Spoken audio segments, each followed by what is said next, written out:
اور وہ وقت یاد کرنے کے قابل ہے جب تمہارے پروردگار نے فرشتوں سے فرمایا کہ میں زمین میں اپنا نائب بنانے والا ہوں۔ انہوں نے کہا کیا تو اس میں ایسے شخص کو نائب بنانا چاہتا ہے جو خرابیاں کرے اور کچھ تو خون کرتا پھرے؟ اور ہم تیری تعریف کے ساتھ تسبیح و تقدیس کرتے رہتے ہیں۔ فرمایا میں وہ باتیں جانتا ہوں جو تم نہیں جانتے۔ اور اس نے آدم کو سب چیزوں کے نام سکھائے، پھر ان کو فرشتوں کے سامنے کیا اور فرمایا کہ اگر سچے ہو تو مجھے ان کے نام بتاؤ۔ انہوں نے کہا تو پاک ہے، جتنا علم تو نے ہمیں بخشا ہے اس کے سوا ہمیں کچھ معلوم نہیں، بے شک تو دانا ہے، حکمت والا ہے۔ تب اللہ نے آدم کو حکم دیا کہ آدم تم ان کو ان چیزوں کے نام بتاؤ۔ سو جب انہوں نے ان کو ان کے نام بتائے تو فرشتوں سے فرمایا کیا میں نے تم سے نہیں کہا تھا کہ میں آسمانوں اور زمین کی سب پوشیدہ باتیں جانتا ہوں، اور جو تم ظاہر کرتے ہو اور جو پوشیدہ کرتے ہو سب مجھ کو معلوم ہے۔ اور جب ہم نے فرشتوں کو حکم دیا کہ آدم کے آگے سجدہ کرو تو وہ سب سجدے میں گر پڑے مگر شیطان نے انکار کیا اور غرور میں آ کر کافر بن گیا۔ اور ہم نے کہا کہ اے آدم تم اور تمہاری بیوی بہشت میں رہو اور جہاں سے چاہو بے روک ٹوک کھاؤ پیو، لیکن اس درخت کے پاس نہ جانا نہیں تو ظالموں میں ہو جاؤ گے۔ پھر شیطان نے دونوں کو اس درخت کے بارے میں پھسلا دیا اور جس عیش و نشاط میں تھے اس سے ان کو نکلوا دیا۔ تب ہم نے حکم دیا کہ بہشت بری سے چلے جاؤ، تم ایک دوسرے کے دشمن ہو، اور تمہارے لیے زمین میں ایک وقت تک ٹھکانہ اور معاش مقرر کر دیا گیا ہے۔ پھر آدم نے اپنے پروردگار سے کچھ کلمات سیکھے اور معافی مانگی تو اس نے ان کا قصور معاف کر دیا۔ بے شک وہ معاف کرنے والا ہے، بڑا مہربان ہے۔ ہم نے فرمایا کہ تم سب یہاں سے اتر جاؤ، جب تمہارے پاس میری طرف سے ہدایت پہنچے تو اس کی پیروی کرنا کہ جنہوں نے میری ہدایت کی پیروی کی ان کو نہ کچھ خوف ہوگا اور نہ وہ غمناک ہوں گے، اور جنہوں نے اس کو قبول نہ کیا اور ہماری آیتوں کو جھٹلایا وہ دوزخ میں جانے والے ہیں اور وہ ہمیشہ اس میں رہیں گے۔ اے آل یعقوب میرے وہ احسان یاد کرو جو میں نے تم پر کیے تھے، اور اس اقرار کو پورا کرو جو تم نے مجھ سے کیا تھا۔ میں اس اقرار کو پورا کروں گا جو میں نے تم سے کیا تھا، اور مجھی سے ڈرتے رہو۔ اور جو کتاب میں نے اپنے رسول محمد صلی اللہ علیہ وآلہ وسلم پر نازل کی ہے، جو تمہاری کتاب یعنی تورات کو سچا کہتی ہے، اس پر ایمان لاؤ اور اس سے منکر اول نہ بنو، اور میری آیتوں میں تحریف کر کے ان کے بدلے تھوڑی سی قیمت یعنی دنیاوی منفعت نہ حاصل کرو، اور مجھی سے خوف رکھو، اور حق کو باطل کے ساتھ نہ ملاؤ، اور سچی بات کو جان بوجھ کر نہ چھپاؤ، اور نماز پڑھا کرو اور زکوٰۃ دیا کرو، اور اللہ کے آگے جھکنے والوں کے ساتھ جھکا کرو۔ یہ کیا عقل کی بات ہے کہ تم لوگوں کو نیکی کرنے کو کہتے ہو اور اپنے تئیں فراموش کیے دیتے ہو، حالانکہ تم اللہ کی کتاب بھی پڑھتے ہو؟ کیا تم سمجھتے نہیں؟ اور رنج و تکلیف میں صبر اور نماز سے مدد لیا کرو، اور بے شک نماز گراں ہے مگر ان لوگوں پر گراں نہیں جو عجز کرنے والے ہیں، جو یقین کیے ہوئے ہیں کہ وہ اپنے پروردگار سے ملنے والے ہیں اور اس کی طرف لوٹ کر جانے والے ہیں۔ اے یعقوب کی اولاد میرے وہ احسان یاد کرو جو میں نے تم پر کیے تھے، اور یہ کہ میں نے تم کو جہان کے لوگوں پر فضیلت بخشی تھی۔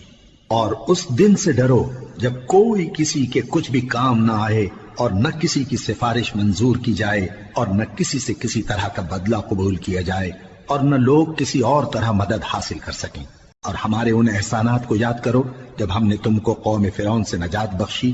وہ لوگ تم کو بڑا دکھ دیتے تھے، تمہارے بیٹوں کو تو قتل کر ڈالتے تھے اور بیٹیوں کو زندہ رہنے دیتے تھے، اور اس میں تمہارے پروردگار کی طرف سے بڑی سخت آزمائش تھی۔ اور جب ہم نے تمہارے لیے سمندر کو پھاڑ دیا پھر تم کو تو نجات دی اور فرعون کی قوم کو غرق کر دیا، اور تم دیکھ رہے تھے۔ اور جب ہم نے موسیٰ سے 40 رات کا وعدہ کیا تو تم نے ان کے پیچھے بچڑے کو معبود مقرر کر لیا اور تم ظلم کر رہے تھے۔ پھر اس کے بعد ہم نے تم کو معاف کر دیا تاکہ تم شکر کرو۔ اور جب ہم نے موسیٰ کو کتاب اور معجزے عنایت کیے تاکہ تم ہدایت حاصل کرو۔ اور جب موسیٰ نے اپنی قوم کے لوگوں سے کہا کہ بھائیو تم نے بچڑے کو معبود ٹھہرانے میں اپنی جانوں پر ظلم کیا ہے، تو اپنے پیدا کرنے والے کے آگے توبہ کرو، پھر اپنوں کو قتل کرو، تمہارے خالق کے نزدیک تمہارے حق میں یہی بہتر ہے۔ پھر اس نے تمہارا قصور معاف کر دیا، وہ بے شک بڑا معاف کرنے والا ہے، بڑا مہربان ہے۔ اور جب تم نے موسیٰ سے کہا کہ موسیٰ جب تک ہم اللہ کو سامنے نہ دیکھ لیں گے تم پر ایمان نہیں لائیں گے تو تم کو بجلی نے آ گھیرا اور تم دیکھ رہے تھے، پھر موت آ جانے کے بعد ہم نے تم کو اثر نو زندہ کر دیا تاکہ احسان مانو،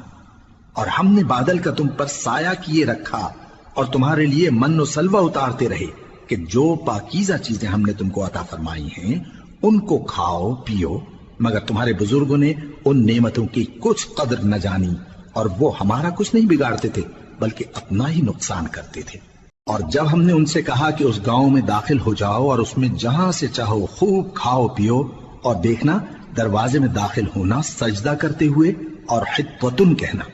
ہم تمہارے گناہ معاف کر دیں گے اور نیکی کرنے والوں کو اور زیادہ دیں گے۔ تو جو ظالم تھے انہوں نے اس لفظ کو جس کا ان کو حکم دیا تھا بدل کر اس کی جگہ اور لفظ کہنا شروع کیا،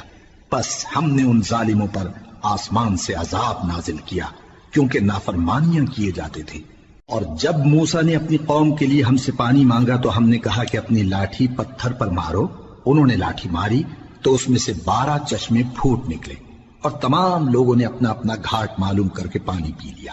ہم نے حکم دیا کہ اللہ کی عطا فرمائی ہوئی روزی کھاؤ اور پیو اور زمین میں فساد نہ کرتے پھرنا۔ اور جب تم نے کہا کہ موسیٰ ہم سے ایک ہی کھانے پر صبر نہیں ہو سکتا تو اپنے پروردگار سے دعا کیجئے کہ ترکاری اور ککڑی اور گیہوں اور مسور اور پیاز وغیرہ جو نباتات زمین سے اگتی ہیں ہمارے لیے پیدا کر دے۔ انہوں نے کہا کہ عمدہ چیزیں چھوڑ کر ان کے بدلے ناقص چیزیں کیوں چاہتے ہو؟ اگر یہی چیزیں مطلوب ہیں تو کسی شہر میں جا اترو، وہاں جو مانگتے ہو مل جائے گا۔ اور آخر کار ذلت و رسوائی اور محتاجی و بے نوائی ان سے چمٹا دی گئی اور وہ اللہ کے غضب میں گرفتار ہو گئے، یہ اس لیے کہ وہ اللہ کی آیتوں سے انکار کرتے تھے اور اس کے نبیوں کو ناحق قتل کر دیتے تھے، یعنی اس لیے کہ نافرمانی کیے جاتے اور حد سے بڑھے جاتے تھے۔ جو لوگ مسلمان ہیں یا یہودی یا عیسائی یا ستارہ پرست، یعنی کوئی شخص کسی قوم و مذہب کا ہو، جو اللہ اور روز قیامت پر ایمان لائے گا اور عمل نیک کرے گا تو ایسے لوگوں کو ان کے اعمال کا صلہ اللہ کے ہاں ملے گا اور قیامت کے دن ان کو نہ کسی طرح کا خوف ہوگا اور نہ وہ غمناک ہوں گے۔ اور جب ہم نے تم سے عہد کر لیا اور کوہ طور کو تم پر اٹھا کھڑا کیا اور حکم دیا کہ جو کتاب ہم نے تم کو دی ہے اس کو زور سے پکڑے رہو اور جو اس میں لکھا ہے اسے یاد رکھو تاکہ عذاب سے محفوظ رہو، پھر تم اس کے بعد عہد سے پھر گئے، سو اگر تم پر اللہ کا فضل اور اس کی مہربانی نہ ہوتی تو تم خسارے میں پڑ گئے ہوتے۔ اور تم ان لوگوں کو خوب جانتے ہو جو تم میں سے ہفتے کے دن مچھلی کا شکار کرنے میں حد سے تجاوز کر گئے تھے، تو ہم نے ان سے کہا کہ ذلیل و خوار بندر ہو جاؤ، اور اس قصے کو اس وقت کے لوگوں کے لیے اور جو ان کے بعد آنے والے تھے عبرت اور پرہیزگاروں کے لیے نصیحت بنا دیا۔ اور جب موسیٰ نے اپنی قوم کے لوگوں سے کہا کہ اللہ تم کو حکم دیتا ہے کہ ایک بیل ذبح کرو، وہ بولے کیا تم ہم سے ہنسی کرتے ہو؟ موسیٰ نے کہا کہ میں اللہ کی پناہ مانگتا ہوں کہ نادان بنوں۔ انہوں نے کہا کہ اپنے پروردگار سے التجا کیجئے کہ وہ ہمیں یہ بتائے کہ وہ بیل کس طرح کا ہو۔ موسیٰ نے کہا پروردگار فرماتا ہے کہ وہ بیل نہ تو بوڑھا ہو اور نہ بچڑا بلکہ ان کے درمیان یعنی جوان ہو، سو جیسا تم کو حکم دیا گیا ہے ویسا کرو۔ انہوں نے کہا اپنے پروردگار سے درخواست کیجئے کہ ہم کو یہ بھی بتا دے کہ اس کا رنگ کیسا ہو۔ موسیٰ نے کہا پروردگار فرماتا ہے کہ اس کا رنگ گہرا زرد ہو کہ دیکھنے والوں کے دل کو خوش کر دیتا ہو۔ انہوں نے کہا اب کے پروردگار سے پھر درخواست کیجئے کہ ہم کو بتا دے کہ وہ اور کس کس طرح کا ہو، کیونکہ بہت سے بیل ہمیں ایک دوسرے کے مشابہ معلوم ہوتے ہیں اور اللہ نے چاہا تو ہمیں ٹھیک بات معلوم ہو جائے گی۔ موسیٰ نے کہا کہ اللہ فرماتا ہے کہ وہ بیل کام میں لگا ہوا نہ ہو، نہ تو زمین جوتتا ہو اور نہ کھیتی کو پانی دیتا ہو، بے عیب ہو، اس میں کسی طرح کا داغ نہ ہو۔ کہنے لگے اب تم نے سب باتیں درست بتا دی، غرض بڑی مشکل سے انہوں نے اس بیل کو ذبح کیا جبکہ وہ ایسا کرنے والے لگتے نہ تھے۔ اور جب تم نے ایک شخص کو قتل کیا تو اس میں باہم جھگڑنے لگے، حالانکہ جو بات تم چھپا رہے تھے اللہ اس کو ظاہر کرنے والا تھا۔